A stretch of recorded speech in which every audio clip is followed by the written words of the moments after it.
Assalamualaikum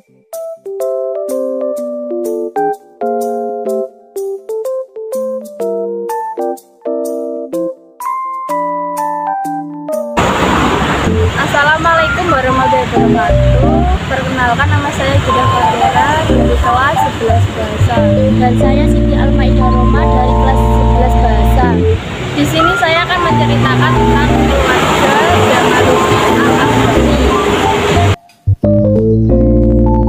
Nama asli Jamaluddin Al-Afghani adalah Syahid Muhammad bin Safdar Al-Husain. Ia adalah putra dari Syahid Safdar yang lahir pada 1838 dan wafat pada 1890. Jamaluddin Al-Afghani masih keturunan Rasulullah SAW melalui Husain bin Ali bin Abi Thalib. Tanah kelahiran Jamaluddin Al-Afghani adalah Asadabad, Al-Afghanistan. Tetapi sebagian peneliti sejarah meyakini bahwa ia lahir di Asadabad, Iran. Terlepas dari perbedaan asal usulnya, ia dikenal luas di dunia Islam, Syiah, serta mendapat pengaruh yang besar karena perhatiannya terhadap politisme dan absolutisme penguasa Muslim. Sejak kecil, Jamaluddin telah menekuni berbagai cabang ilmu keislaman seperti tafsir, hadis, tasawuf, dan filsafat Islam, serta belajar bahasa Arab dan Persia. Ketika remaja, ia mulai belajar filsafat dan ilmu ekstra menurut sistem pelajaran Eropa modern dari tokoh-tokoh ulama seperti Syekh Murtada Ansari, Mullah Husain Al-Hamadi, Syahid Ahmad Tahirani, dan Syahid Habibullah. Kemudian ketika beranjak 18 tahun, ia mulai bertolak ke India, lalu ke Mekah, dan kembali ke Afghanistan. Pendidikan Jamaluddin Al-Afghani, kehidupan yang pahit berlangsung terus di mana Syahid Safar mendidik putranya Jamaluddin Al-Afghani dengan cermat. Dari sinilah riwayat pendidikan Jamaluddin Al-Afghani dimulai. Diajarinya mengaji dan bahasa Arab, ilmu fikih, tauhid, hadis, tafsir, serta akhlak dan tasawuf. Pada usia 16 tahun, ayahnya mengirim Jamaluddin untuk belajar ke Delhi kepada ulama-ulama terkenal. Dipelajarinya segala cabang ilmu agama dan bahasa Arab, ilmu pasti dalam dan alam, serta beberapa cabang ilmu kemasyarakatan. Di sana disaksikan bagaimana bangsa Inggris menekan dan memperbudak bangsa India. Ia membuat Al-Afghani teringat kepada cerita ayahnya tentang penjajah Inggris di negerinya, kekejaman bangsa Inggris terhadap bangsa Afghanistan yang kemudian dengan gagah berani berontak dan berhasil mengusir penjajah itu dari tanah airnya. Ingatan ini membakar semangat dan darah mudanya yang menjadikan dia tidak merasa betah lagi tinggal di India lebih dari 1 tahun.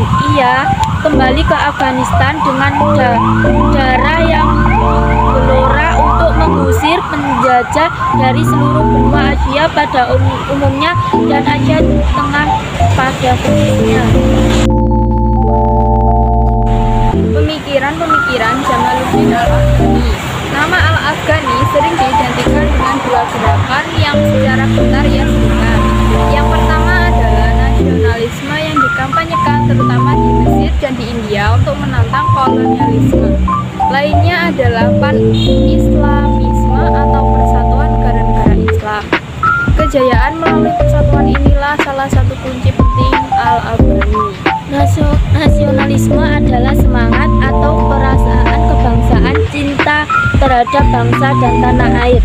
Secara luas, nasionalisme diartikan sebagai ideologi atau sikap politik dan sosial suatu kelompok masyarakat yang memiliki kesamaan budaya, bahasa, wilayah, serta cita-cita dan ditandai dengan adanya kesetiaan terhadap bangsanya. Islamisme merupakan ide pembaruan Al-Afghani dalam bidang politik. Ide ini mengajarkan agar semua umat Islam seluruh dunia bersatu untuk membebaskan mereka dari perbudakan asing. Bersatu bukan berarti lemburnya kerajaan Islam menjadi satu, tetapi mereka harus mempunyai satu pandangan hidup. Buku yang diterbitkan oleh Jamaluddin Al-Afghani yaitu Katimat Al-Bayan, buku sejarah politik, sosial, dan budaya, Hakikat Madhabi Naihari Wabayani Bali Naiharian Al-Alon Ala Al-Jahriin, bantahan terhadap materialisme. Majalah yang diterbitkan Al-Urwatul Wuthqa atau tali yang kokoh, didirikan oleh Jamaluddin Al-Afghani di Paris pada 12 Maret 1884. Al-Afghani dibantu oleh muridnya Muhammad Abdul dan ahli bahasa Barat yang bernama Mirza Muhammad Baqir. Organisasi yang didirikan pada tahun 1879, Al-Afghani membentuk partai politik dengan nama Hizb Al-Watani, Partai Kebangsaan. Dengan partai ini, ia berusaha menanamkan kesadaran nasionalisme dalam diri orang Mesir. Partai yang ia dirikan ini bertujuan untuk memperjuangkan pendidikan universal, kemerdekaan pers, dan pemasukan unsur-unsur Mesir ke dalam posisi militer. Keteladanan yang dapat kita ambil dari Jamaluddin Al-Afghani adalah Jamaluddin Al-Afghani merupakan tokoh yang pertama kali mendirikan ide-ide yang bersifat konstruktif atau membangun. Jamaluddin Al-Afghani merupakan tokoh pembaharu, beliau berasal dari Afghanistan. Nah, yang kita pelajari dari sikap Jamaluddin Al-Afghani yakni beliau berperan dalam rangka membangunkan Islam pada abad ke-19. Jamaluddin Al-Afghani juga dijuluki Bapak Modernis Islam. Kiprahnya bermula saat rasa kepeduliannya pada rakyat India yang dijajah Inggris. Rakyat India mengalami penderitaan akibat hal. Sekian dari presentasi kita berdua.